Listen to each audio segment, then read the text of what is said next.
आप सभी लोग तो जानते ही हैं कि भारत में राजस्थान के सांवलिया सेठ का मंदिर इन दिनों काफी चर्चा में है। लेकिन क्या आप ये जानते हैं कि यह सिर्फ एक मंदिर नहीं, बल्कि भारत का सबसे चमत्कारी खजाने वाला मंदिर माना जाता है। यहाँ भक्तों की इतनी अटूट श्रद्धा है कि हर महीने करोड़ों रुपए का चढ़ावा आता है। और सरकार भी इस मंदिर के रहस्य को पूरी तरह से समझ नहीं पाई। लेकिन क्या इस मंदिर की असली सच्चाई आपको पता है? यह खजाना खुद ब खुद बढ़ता है।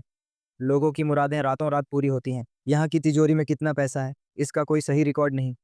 आज हम आपको सांवलिया सेठ मंदिर से जुड़े वो राज बताएंगे जो किसी को नहीं पता। एन भारत का सबसे अमीर मंदिर तिरुपति बालाजी, पद्मनाभ स्वामी मंदिर और काशी विश्वनाथ की तरह ही सांवलिया सेठ मंदिर भी करोड़ों के चढ़ावे के लिए मशहूर है। हर महीने मंदिर में 30 से 50 करोड़ तक का दान आता है। यहाँ तक कि राजस्थान और गुजरात के बड़े बड़े व्यापारी यहाँ गुप्त रूप से करोड़ों का सोना चांदी दान करने आते हैं। लेकिन सवाल ये उठता है कि यह खजाना आखिर जाता कहाँ है?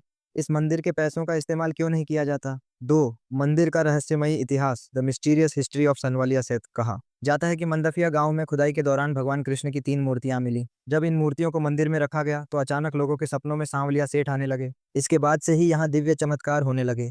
व्यापारी रातों रात करोड़पति बन गए, गरीबों की जिंदगी बदल गई। लेकिन सवाल उठता है कि क्या यह सच में भगवान कृष्ण का चमत्कार है या फिर कोई और रहस्य? 3 सांवलिया सेठ का खजाना और तिजोरी का रहस्य। चेतावनी, यह आपको हैरान कर सकता है।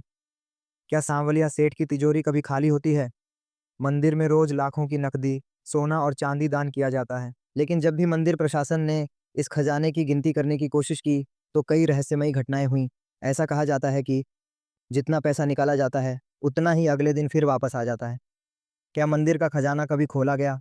2019 में एक रिपोर्ट के अनुसार सरकार ने मंदिर के खजाने की जांच करने की योजना बनाई थी, लेकिन अचानक महत्वपूर्ण दस्तावेज गायब हो गए। प्रशासन ने आज तक इस खजाने का पूरा विवरण सार्वजनिक नहीं किया। 4 सांवलिया सेठ और व्यापारियों का रहस्य। कई उद्योगपति सांवलिया सेठ से जुड़ने के बाद अरबपति बन गए। बड़ी बड़ी कंपनियां यहाँ हर साल करोड़ों रुपए का दान देती हैं। यहाँ तक कि बॉलीवुड और क्रिकेट जगत के कई बड़े नाम भी सांवलिया सेठ को मानते हैं। क्या ये सब सिर्फ इत्तेफाका है या फिर सांवलिया सेठ सच में किसी को भी अमीर बना सकते हैं? 5 मई 100 सवाल के सांवलिया सेठ से जुड़ी अनसुलझी घटनाएं। घटना नंबर 1, रातों रात बदल गई किस्मत। मुंबई के एक बिजनेसमैन ने सांवलिया सेठ से मन्नत मांगी थी। उसने कहा, अगर मेरा बिजनेस फेल होने से बच गया तो मैं 5 किलो सोना दान करूंगा। अगले ही हफ्ते उसे एक बड़ी डील मिल गई और उसकी कंपनी को 500 करोड़ का प्रॉफिट हुआ। घटना नंबर 2, तिजोरी का रहस्य। मंदिर के कई पुजारियों ने दावा किया है कि रात के समय तिजोरी से कुछ अजीब आवाजें आती हैं। कई भक्तों ने मंदिर के अंदर रहस्यमयी रोशनी और छायाएं देखने की बात भी कही है। 6 सांवलिया सेठ मंदिर का भविष्य क्या होगा? अब सबसे बड़ा सवाल यह है, क्या सरकार इस मंदिर के खजाने का उपयोग करने की कोशिश करेगी? क्या सांवलिया सेठ का रहस्य कभी सामने आएगा? क्या यहाँ सच में कोई अलौकिक शक्ति काम कर रही है या फिर यह मंदिर हमेशा रहस्य में ही डूबा रहेगा?